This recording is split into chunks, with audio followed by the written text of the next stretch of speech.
watches this video has at least one thing in common, and that is that we are alive. Our hearts are beating, we have air in our lungs, and we have all been given the chance to live life.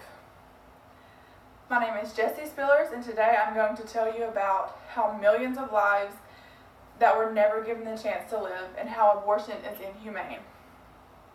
According to the Merriam-Webster Dictionary, the actual definition of abortion is the termination of a pregnancy after accompanied by, resulting in, or closely followed by the death of the embryo or fetus.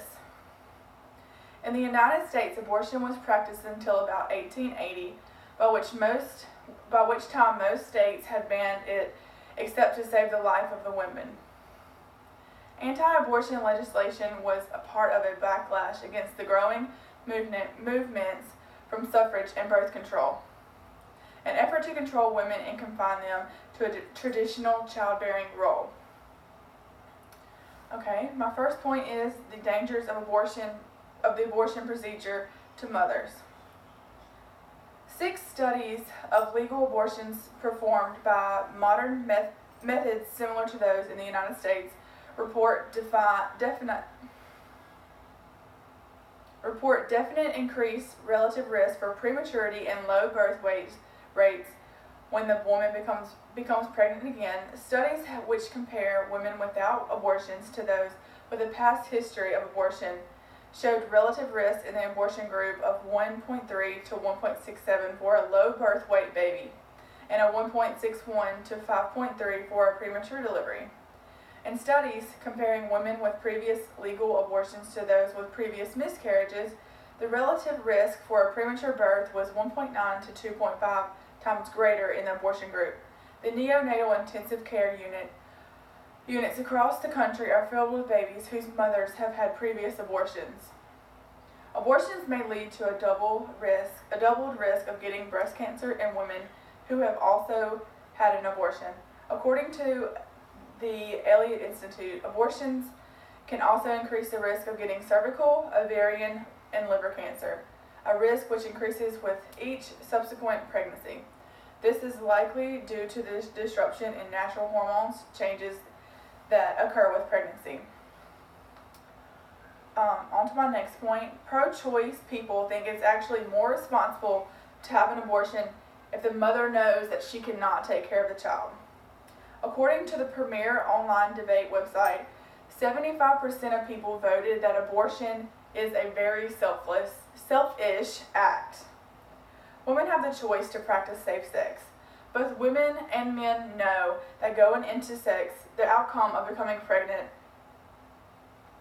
is a chance, no matter even if contraception fails. According to Seth Milstein, in his article on how to argue pro-life, a fetus can't survive on its own. It is fully dependent on its mother's body, unlike born human beings. Every new life begins at contraception. This is an irrefutable fact in biology.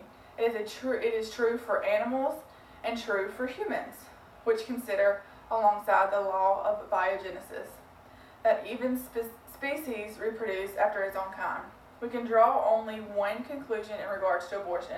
No matter what the circumstance of contraception, no matter how far along in the pregnancy, abortion always ends in the life of an individual human being. A fetus is a human being, and so killing one is equivalent to murder. I mean, yes, fetuses are smaller than newborns and adults, but why is that even a relevant topic? Think about it like this. We don't think that a bigger person should have more rights because they are larger than a smaller person. That doesn't make any sense. And size doesn't equal value. Also, think about when a new mother goes in and gets an ultrasound and you hear that heartbeat for the first time. How can you say that a fetus isn't a human being if it has a heartbeat? Isn't that what makes us be alive? That kind of just gives you if anything was to prove that a fetus is a human being, that would have to be it. Faye Waddleton, the longest reigning president of the largest abortion provider in the United States, Planned Parenthood, argued as far back as 1997 that everyone already knows that abortion kills.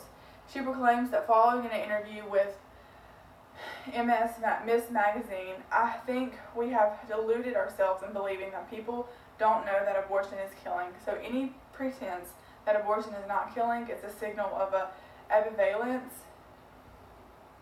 a signal that we cannot say yes. It kills a fetus.